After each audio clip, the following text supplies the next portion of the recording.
সাকিবের প্রশ্নবিদ্ধ ব্যাটিং জিতল না বাংলা টাইগার্স। বাংলা টাইগার্সের একের পর এক বিতর্কিত ব্যাটিং বোলিং এর কারণে সৃষ্টি হচ্ছে ম্যাচ ফিক্সিং এর মতো মন্তব্য।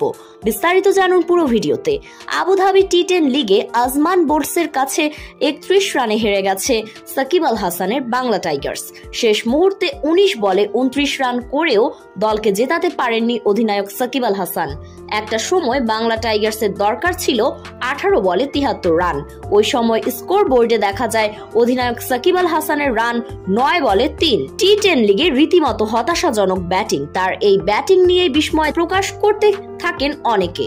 যদিও এরপর টেস্ট মানসিকতা ঝেড়ে টি20 মেজাজে ব্যাটিং করেছেন সাকিব, কিন্তু ততক্ষণে জয় হাতের নাগালের বাইরে চলে গেছে। তবে এরকম বিতর্কিত ঘটনা আরেক ম্যাচে ঘটিয়েছিলেন শ্রীলঙ্কান প্লেয়ার দাসুন সানাকা। বিতর্কিত নো বল আর 3 বলে 30 রান দেওয়ার সেই ম্যাচে ঘটে যায় ম্যাচ ফিক্সিং এর মতো বিতর্কিত মন্তব্য। তবে সাকিবের ব্যাটিং কি সেই মন্তব্যের ধারে কাছে আছে কিনা সেটি সত্যতা প্রমাণ পাওয়া যায়।